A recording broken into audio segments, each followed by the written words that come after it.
really was. Right, good afternoon everyone. Welcome to the England Media Centre here at KC Park. It's joined by Noni Madueke. As ever, 2 questions per person. If we do have time, we'll come back to you. But we'll get underway as ever with Rob Dorset. Thanks, Andy. Noni, lovely to see you.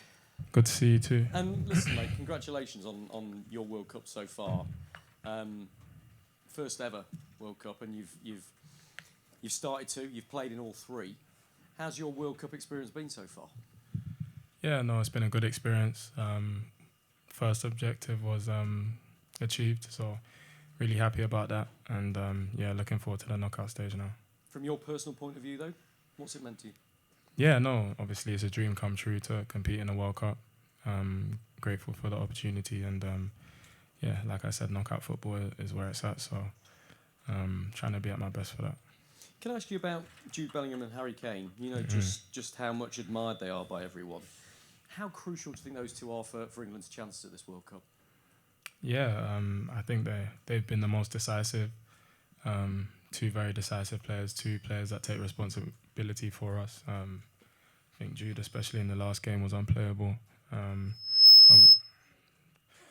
Obviously, you know what you're going to get from Harry in terms of the goal scoring. So, I'm really delighted that they're playing their best football, and we hope it continues for the knockout stages because we need them. Sammy?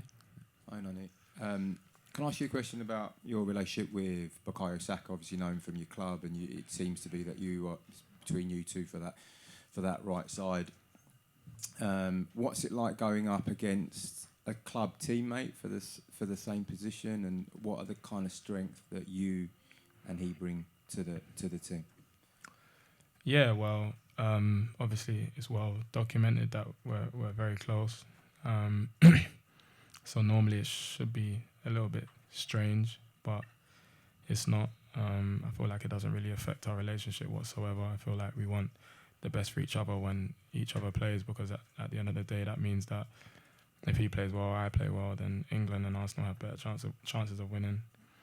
In terms of how we differ, I think, I think I thrive in space and he thrives in congestion. So, yeah. Okay. And obviously, I know you're not going to want to give away too many secrets, but how seriously are you taking penalties and practicing penalties now that we've entered into the knockout stages of the tournament? Yeah, no, just like all phases of play, we're taking it extremely seriously. Like you said, as you go into knockout football, it's something that becomes more prominent in the games. So, like every part of our game, we want to be at the highest level when it comes to that. And if you're on the pitch, you'd volunteer? Yeah, for sure. I'm always open to take a penalty. At the end of the day, it comes down to the coach's decision and what he wants and what he thinks is best for the team. But from my side, I'm always ready. Noni, just to go back to Jude, it's his birthday today. Is there a little celebration back at camp for him? To be fair, I wouldn't know. You'd have to ask our team managers. Don't come around, everyone club around for a present, no? Present, maybe not a present.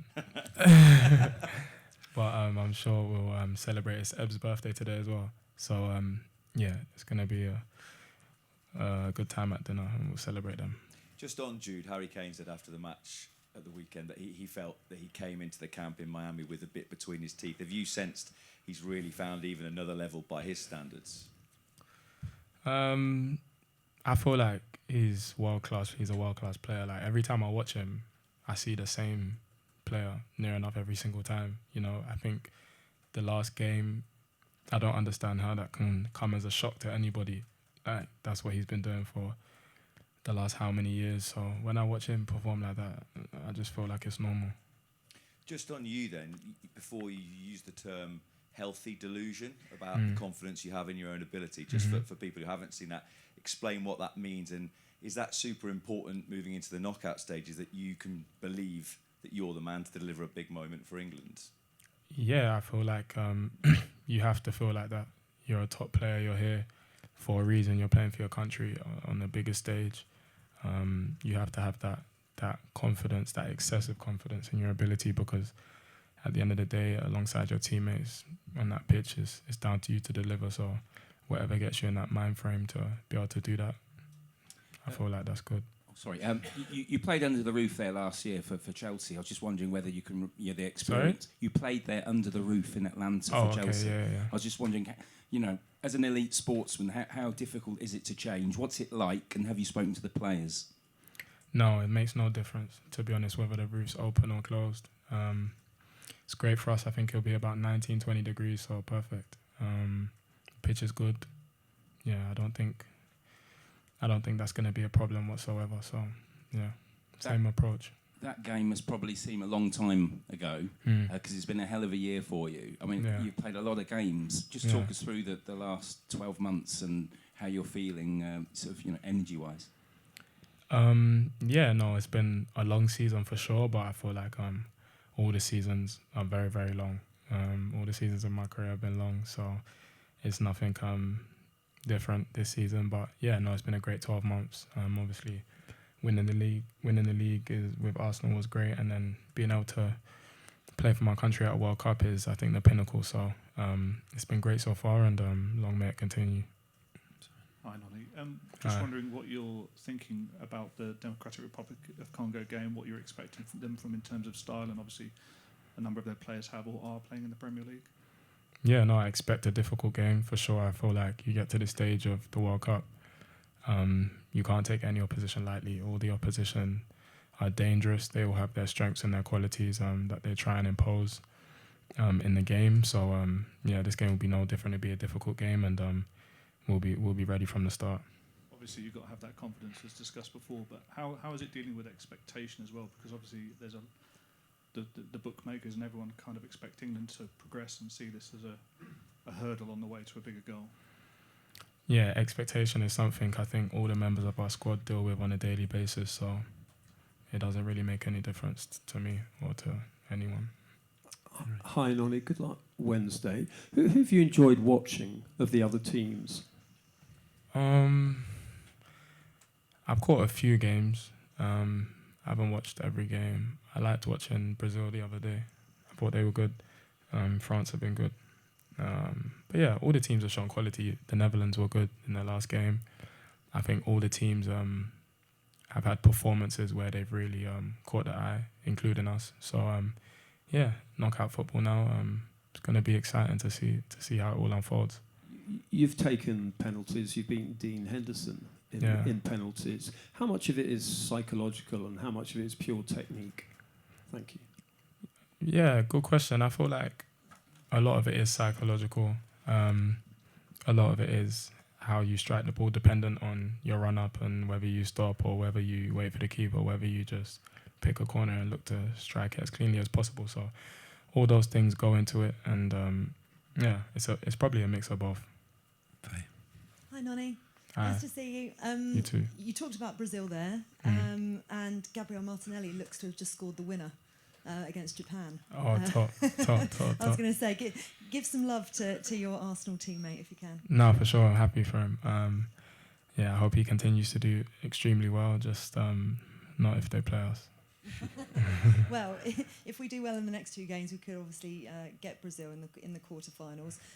We know there's a problem with right back and injuries. What kind of right back gets the best out of you on the wing?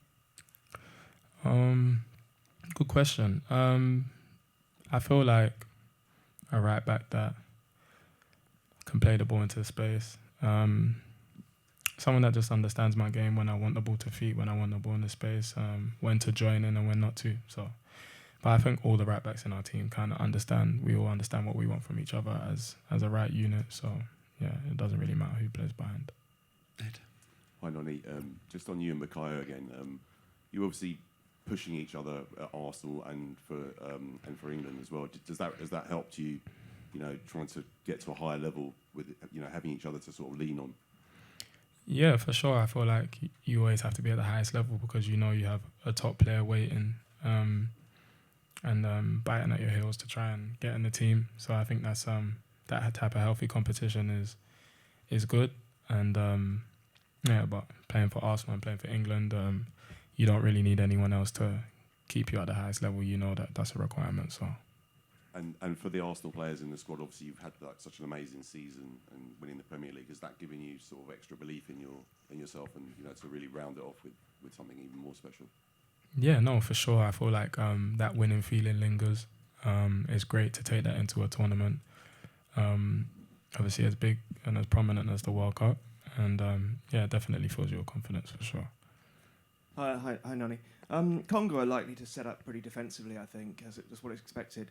Does it concern you that you guys have struggled a bit to break down other sides, and have you sort of worked on that? Yeah, I feel like not just us.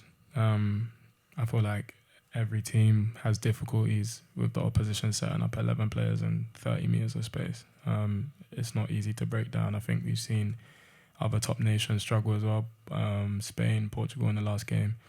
So, it's just part of football now. Of course, when you play England, naturally you're going to have a defensive approach because of the quality in our team. From our perspective, we have the same patterns and we'll look to try and implement them a little bit better than we did in the last game versus Ghana, which probably will be similar to this one. So, yeah. Just pass the right behind you there. Thank you. Cheers. Hi, Noni. It can be a very long competition, the longest ever. How do you fill your days when you're not training here? How do you keep busy? I feel like it's important to get the balance of when you're around the boys off the pitch and having a laugh and a joke, and knowing when you need to be by yourself and just have that time for yourself, recovery or just staying in your room and chilling, speaking to friends, family. So I feel like it's important to have that balance for sure. Are there some like group games or something that? We play games for sure. We're very competitive naturally, so we're always playing games, whether that's basketball, Uno, dice, wolf. So we find time to enjoy with each other and time to be by ourselves and to be very focused. Following up on that question, is there anywhere you've gone around in Kansas City that you've liked? That we've seen you out and about in some videos and such. No, me, I've not been out of the hotel in Kansas. Is there a reason for that? Do you not want to get out? It's so hot outside, like inside there's air conditioning, so I'd rather just stay inside and focus on the next session. Thank you. Hi, Noni. Sorry, back to penalties. What do you think about the stuttering run-up? You kind of mentioned it a little bit there, but that stop-start run-up, is it a good thing? What's your opinion? Each to their own. Whatever works for you, I feel like you should go with that. Okay. Do you want a question at the back there? Yep. Get the mic to that. Stand it up. Thank you. Cheers. What's this whole experience meant to your family, to the people around you, the people who love you the most, and how excited have they been to see you take part in this? I think it's an immense source of pride for your family and for your friends and for your loved ones to watch you at this stage. My family have been at every game, so I thank God for that. And it's nice to have that support system for sure. You just go on the pitch and try and do your best for them, for your teammates, for the country. So it's good. Okay, two more. If you get the mic over to Mike here, and then we'll finish again with Rob.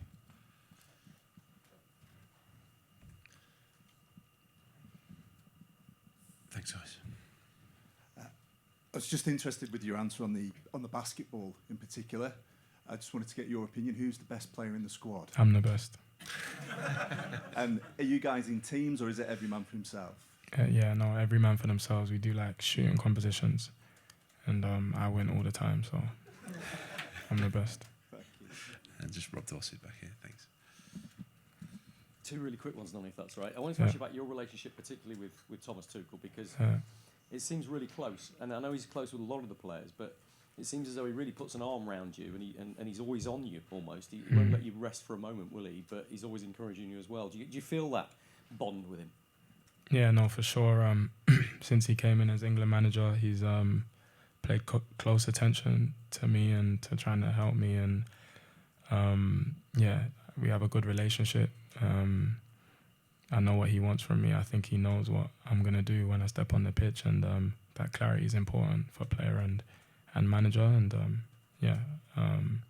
thankful for the opportunities he's given me for sure, and hopefully we can do something special in the next 2-3 weeks.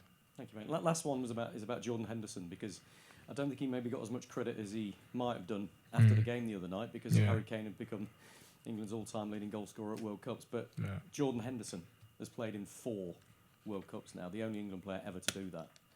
What do you say about him? Yeah, no, that's unbelievable, an unbelievable achievement. And I think that's a testament to who he is as a player and as a person. Top player and a leader, definitely someone that's greatly admired within the team and within the staff and the players. So, I'm made up that he reached that milestone, and I don't know how old he is now. I think this might be his last one, but it's an amazing achievement from him. So, really proud.